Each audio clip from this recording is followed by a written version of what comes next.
এক দুই তিন নাচ দিন দিন। তাই তো আমি আজ বানাবো ঠাকুমার হাতে সেরা সেরা ডবকা ঝোলের ডিম। আরে এর জন্য বেশি কিছু না, প্রথমে ঘরের মধ্যে টিফিনটাকে খুঁজে নিয়ে তার মধ্যে 3টা ডিম ফেটিয়ে এর মধ্যে কিছুটা লবণ দিয়ে ভালো করে ঝাঁকানাকা করে ফেটিয়ে নেবো।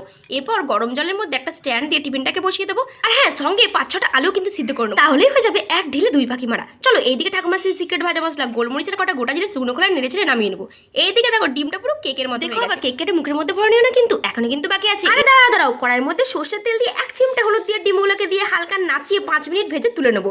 ব্যাস, এবার অন্য একটা পাত্রের মধ্যে আলুগুলোকে স্ম্যাশ করে নিয়ে তার মধ্যে একে একে হলুদ গুঁড়ো, জিরে গুঁড়ো, লঙ্কার গুঁড়ো আর দিয়ে দেবো পেঁয়াজ কুচি আর বেশ খানিক সর্ষের তেল। এরপর সমস্ত কিছুকে একসঙ্গে মেখে নিয়ে হাত ধোয়া জলটাও এর মধ্যে দিয়ে দেবো। এইদিকে কড়াইয়ের মধ্যে দিয়ে দেবো আদা রসুন কাঁচা লঙ্কার পেস্ট। তারপর মিক্সারটাকে দিয়ে স্বাদ মতো লবণ আর দেবো টমেটো কুচি। এরপর 10 থেকে 15 মিনিট জাল দিয়ে ডিমটা অ্যাড করে ঠাকুমার সেই সিক্রেট ভাজা মশলা মিশিয়ে দিলেই রেডি ঠাকুমার হাতের ডবকা ঝোলের ডিম। একবার শুধু বাড়িতে বানিয়ে খাও, তাহলে সবাই কি বলবে, জাস্ট ফাটাফাটি।